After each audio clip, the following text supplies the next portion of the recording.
நேரம் 9 மணி. இலங்கை ஒலிபரப்பு கூட்டுத்தாபனம் செய்திகள். செய்தி ஆசிரியர் MC நஜ்முதீன், வாசிப்பவர் J.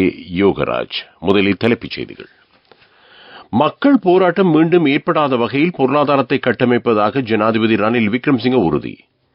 அரச வருமானம் இந்த வருடத்தின் முதல் காலாண்டில் அதிகரிப்பு. கிழக்கு மாகாணத்திலும் மொனராகலை மாவட்டத்திலும் காணாமல் போனோர் தொடர்பான விசாரணை இன்று ஆரம்பம்.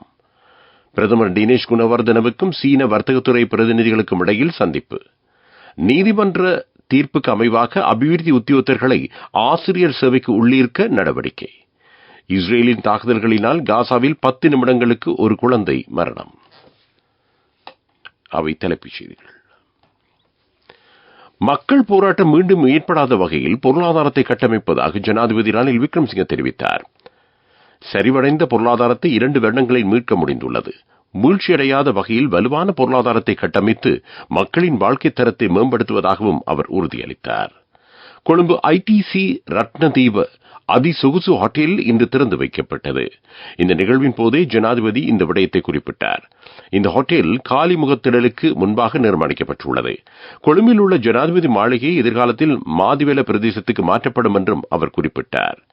கடற்படை தலைமையகம், சுங்கத் திணைக்களம், தபால் திணைக்களம் என்பன கொழும்பு சுற்றுலா நகரின் அங்கமாக அபிவிருத்தி செய்யப்படும். கொழும்பு தற்போதைக்கு சுற்றுலா நகரமாக அபிவிருத்தி செய்யப்பட்டுள்ளது.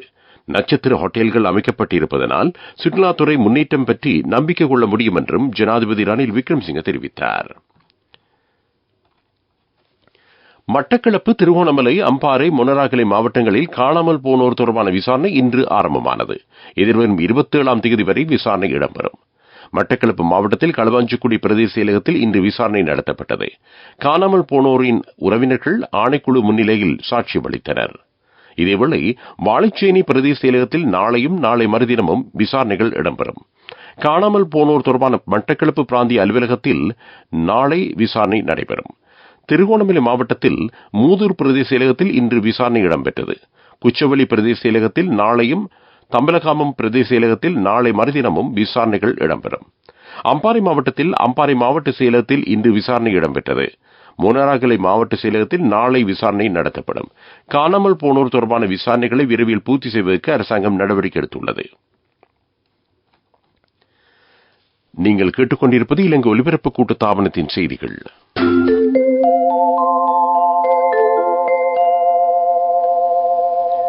அரச வருமானம் இந்த வருடத்தின் முதல் காலாண்டில் 834 பில்லியன் ரூபாவாக அதிகரித்துள்ளது. இது எதிர்பார்க்கப்பட்ட அரச வருமானத்துக்கு மேலதிகமான 6% வளர்ச்சி என்று ராஜாங்க அமைச்சர் ரஞ்சித் சிமலாபிட்டிய தெரிவித்தார். 2024ஆம் ஆண்டு வருமான இலக்குகளை எட்டக்கூடிய ஆண்டாக அமையும் என்றும் அவர் நம்பிக்கை தெரிவித்தார். ஜனாதிபதி ஊடக மையத்தில் இன்று நடைபெற்ற ஊடகவியலாளர் சந்திப்பின் போதே ராஜாங்க அமைச்சர் இதனை குறிப்பிட்டார். நலம்புரி மற்றும் மீள்கட்டமைப்பு செயல்பாடுகள் அதிகமாக காணப்பட்ட போதும் நாட்டில் நிதி நிர்வாகம் முறையாக மேற்கொள்ளப்படுவதாகவும் அவர் தெரிவித்தார். ஸ்ரீலங்கா சுதந்திர கட்சியின் பதில் பொதுச் செயலாளராக பாராளுமன்ற உறுப்பினர் துமிந்த திசாநாயக்க நியமிக்கப்பட்டுள்ளார். கட்சியின் பதில் தலைவரான அமைச்சர் நிமால் சிறிபால் டி சில்வாவின் தலைமையில் நடைபெற்ற அரசியல் சபை கூட்டத்தின் போது இந்த தீர்மானம் மேற்கொள்ளப்பட்டது. நீதிமன்றம் வழங்கும் தீர்ப்புக்கு அமைவாக அபிவிருத்தி உத்தியோகத்தர்களை ஆசிரியர் சபைக்கு உள்ளீர்ப்பதற்கான நடவடிக்கை மேற்கொள்ளப்படும் என்று அமைச்சர் கலாநிதி சுசில் பிரேம்ஜயந்த் தெரிவித்தார். இதேவேளை கல்விக் கல்லூரிகளில் கற்கை நெறியினை தொடர்வதற்கு 60,000 விண்ணப்பங்களை கிடைத்திருப்பதாக அவர் கூறினார். இது பற்றிய அடுத்த கட்ட நடவடிக்கைகளை எதிர்வரும் வாரம் ஆரம்பிக்கப்படும். கல்விக் கல்லூரிகளில் கற்கை நெறியினை பூர்த்தி செய்த 4140 பேர் வெளியேற உள்ளதாகவும் அமைச்சர் தெரிவித்தார். பிரதான செய்தி வழங்குவோர் ஒவ்வொரு வீட்டிலும் இருக்க வேண்டிய வீட்டு வைத்தியர் சித்தாலேப. பிரதமர் தினேஷ் குணவர்தனவுக்கும் சீனாவின் சிறு மற்றும் மத்திய தர வர்த்தகத்துறை சங்க பிரதிநிதிகளுக்கும் இடையிலான சந்திப்பு அலரி மாளிகையில் இன்று இடம்பெற்றது. மீள் புதுப்பிக்கத்தக்க வலிசக்தி, வாகன உற்பத்தி, விவசாய தொழில்நுட்பம், கடதாசி மற்றும் அச்சகத்துறை சார்ந்த தொழில்களை விரிவுபடுத்துவது மற்றும் அதற்கான முதலீடுகள் பற்றி இதன்போது கவனம் செலுத்தப்பட்டது. இலங்கையின் சூரிய சக்தி, காற்றாலை வலிசக்தி உள்ளிட்ட துறைகளை கட்டியெழுப்புவதற்கு முதலீடு செய்வதற்கான வாய்ப்பு இருப்பதாக சங்கத்தின் உபதலைவர் சு சியங் இதன்போது தெரிவித்தார். தரமான கருவாவை சீனாவுக்கு ஏற்றுமதி செய்வதற்கான வாய்ப்பு மற்றும் லெத்திரனியல் வாகனங்களின் இறக்குமதி பற்றி பிரதமர் தினேஷ் குணவர்தன இதன்போது தெளிவுபடுத்தினார்.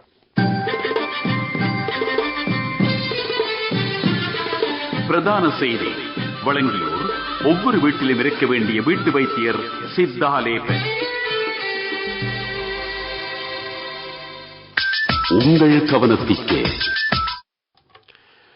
கல்வி பொதுத்தராதர பத்திர சாதாரண தர பரீட்சையை இலக்காக கொண்டு நடத்தப்படும் வகுப்புகள், செயல் அமர்வுகள், கருத்தரங்குகளுக்கு எதிர்வரும் 30ஆம் தேதி நள்ளிரவுடன் தடை விதிக்கப்பட உள்ளன.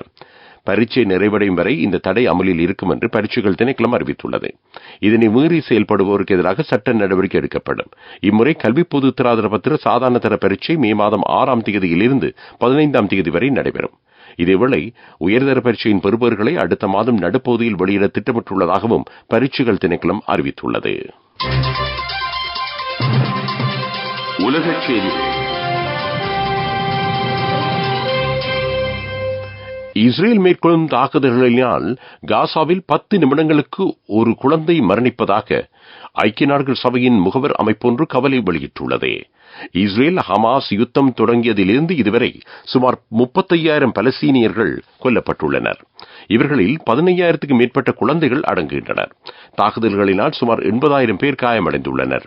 சர்வதேச நீதிமன்றத்தின் தீர்ப்பு உட்பட சர்வதேச சமூகத்தின் வேண்டுகோளை கவனத்தில் கொள்ளாது இஸ்ரேல் தாக்குதல் நடத்தி வருகிறது.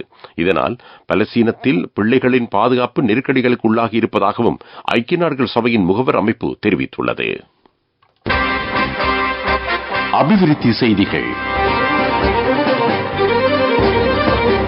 அனுராதபுரம் கம்பிரிகஸ் மனாருல் உலூம் மகா வித்தியாலயத்தின் புதிய கட்டட திறப்பு விழா எதிர்வரும் 29ஆம் தேதி நடைபெறவுள்ளது. பாடசாலை அதிபர் TM நிசான் தலைமையில் காலை 9:30க்கு நிகழ்வுகள் ஆரம்பமாகும். பாராளுமன்ற உறுப்பினர் இஷாக் ரஹ்மானின் வேண்டுகோளுக்கு அமைவாக அல் ஹிமா இஸ்லாமிய சேவை நிறுவனத்தின் தலைவர் அஷேக் நூருல்லாவின் ஏற்பாட்டில் இந்த கட்டிடம் அமைக்கப்பட்டுள்ளது. இதற்கான நிதி உதவியினை குவைட் இஸ்லாமிக் கேர் நிறுவனம் வழங்கியுள்ளது. விளையாட்டுச் செய்திகள். இந்தியன் பிரீமியர் லீக் கிரிக்கெட் சுற்றுத் தொடரின் 41வது போட்டி தற்போது நடைபெற்றுக் கொண்டிருக்கிறது. ராயல் சேலஞ்சர்ஸ் பெங்களூர் மற்றும் சன்ரைசர்ஸ் ஐதராபாத் அணிகள் மோதுகின்றன. ஐதராபாத் மைதானத்தில் இந்த போட்டி இடம்பெறுகிறது. நாணய சுழற்சியில் வெற்றியீட்டிய ராயல் சேலஞ்சர்ஸ் பெங்களூர் அணி துடுப்படுத்த ஆட தீர்மானித்தது. இதன்படி சற்று முன்னர் வரை 19 ஓவர்களில் 6 விக்கெட் இழப்புக்கு 194 ஓட்டங்களை பெற்றுள்ளது. துடிப்பான யூத்திற்கு லைஃபில் சேஞ்சுக்கு சரியாக செட் ஆகும். கண்கள் மூடி கண்ட கனவுகள் நிறைவேற யூத்திற்கு செட் ஆகும் ஃப்ரெண்ட்ஷிப் இதுதானே. NSBI இத்துரு வித்துரு அக்கவுண்ட் ட்ரீம் நிறைவேற சரியான பிளான். வர்த்தக செய்தி அனுசரணை. தேசிய சேமிப்பு வங்கி உங்கள் பணத்திற்கு பாதுகாப்பான இடம். இலங்கையில் முதல் தடவையாக ஸ்ட்ராபெரி பயிற்சிகை மாதிரி கிராமம் அமைக்கப்பட உள்ளது. கமநல சேவைகள் திணைக்களம் இந்த வேலை திட்டத்தை நடைமுறைப்படுத்துகிறது. நுவரெலியா பிரதேசத்தில் நாட்டின் முதலாவது ஸ்ட்ராபெரி மாதிரி கிராமம் ஆரம்பிக்கப்பட உள்ளது. இதற்கென முதற்கட்டத்தில் 40 விவசாயிகள் தெரிவு செய்யப்பட உள்ளனர். வர்த்தக செய்தி அனுசரணை. தேசிய சேமிப்பு வங்கி உங்கள் பணத்திற்கு பாதுகாப்பான இடம். துடிப்பான யூத்திற்கு லைஃபில் சேஞ்சுக்கு சரியாக செட் ஆகும். கண்கள் மூடி கண்ட கனவுகள் நிறைவேற யூத்திற்கு செட் ஆகும் ஃப்ரெண்ட்ஷிப் இதுதானே. NSBI இத்துரு வித்துரு அக்கவுண்ட் ட்ரீம் நிறைவேற சரியான பிளான். பொருளாதார செய்திகள். சர்வதேச நாடுகளுக்கு இடையிலான நெருக்கடிகளின் காரணமாக இலங்கையின் தேயிலை ஏற்றுமதிக்கு பாதிப்பு இல்லை என்று இலங்கை தேயிலை வர்த்தகர்கள் சங்கத்தின் தலைவர் சஞ்சய் ஹேராத் தெரிவித்தார். கொழும்பில் நேற்று நடைபெற்ற நிகழ்வொன்றின் போதே அவர் இதனை குறிப்பிட்டார். காலநிலை அறிக்கை. மேல் சப்ரகமோ மத்திய வடமேல் தென் மாகாணங்களில் மழையோ இடியுடன் கூடிய மழையோ பெய்யலாம் என்று வளிமண்டலவியல் திணைக்களம் எதிர்வு கூறியுள்ளது. இடியுடன் கூடிய மழை பெய்யும் போது காற்றின் வேகம் அதிகரித்து காணப்படும். சப்ரகமோ மத்திய ஊவா மாகாணங்களின் சில இடங்களில் நாளை காலை பனிப்பொழிவு காணப்படும் என்று திணைக்களம் விடுத்திருக்கும் அறிக்கையில் குறிப்பிடப்பட்டுள்ளது. அது காலநிலை அறிக்கை. இறுதியாக மீண்டும் தலைப்புச் செய்திகள். மக்கள் போராட்டம் மீண்டும் ஏற்படாத வகையில் பொருளாதாரத்தை கட்டமைப்பதாக ஜனாதிபதி ரணில் விக்ரமசிங்க உறுதி. அரசு வருமானம் இந்த வருடத்தின் முதல் காலாண்டில் அதிகரிப்பு. கிழக்கு மாகாணத்திலும் முனராகலை மாவட்டத்திலும் காணாமல் போனோர் தொடர்பான விசாரணை இன்று ஆரம்பம். பிரதமர் தினேஷ் குணவர்தனவுக்கும் சீன வர்த்தகத்துறை பிரதிநிதிகளுக்கும் இடையில் சந்திப்பு. நீதிமன்ற தீர்ப்புக்கு அமைவாக அபிவிருத்தி உத்தியோகத்தர்களை ஆசிரியர் சேவைக்கு உள்ளீர்க்க நடவடிக்கை.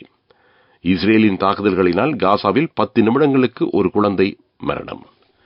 இத்துடன் இந்த செய்தி அறிக்கை நிறைவு பெறுகிறது. எமது செய்திகளை www.newslbc.lk என்ற இணையதளத்தில் பார்வையிடலாம். செய்தி அறிக்கைகளை SLBC நியூஸ் என்ற யூடியூப் வலைத்தளத்தில் செவிமடுக்கலாம்.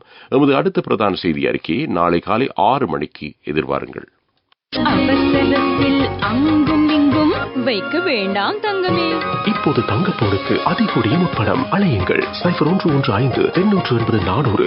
LOLC ரன்சவி தங்க கடன் சேவை. பாதுகாப்பாக வைத்திருக்கும் நகைகளை அவசர தேவைக்கு வைக்கவிட. அவசரத்தில் அங்கும் இங்கும் வைக்க வேண்டாம் தங்கமே. இப்போது தங்கப்போனுக்கு அதிகூடிய முப்பணம் அழையுங்கள் 0115-880-400. LOLC ரன்சவி தங்க கடன் சேவை. பாதுகாப்பாக வைத்திருக்கும் நகைகளை அவசர தேவைக்கு வைக்கவிட. அவசரத்தில் அங்கும் இங்கும் வைக்க வேண்டாம் தங்கமே. இப்போது தங்கப்போனுக்கு அதிகூடிய முப்பணம் அழையுங்கள் 0115-880-400. LOLC ரன்சவி தங்க கடன் சேவை. பாதுகாப்பாக வைத்திருக்கும் நகைகளை அவசர தேவைக்கு வைக்கவிட.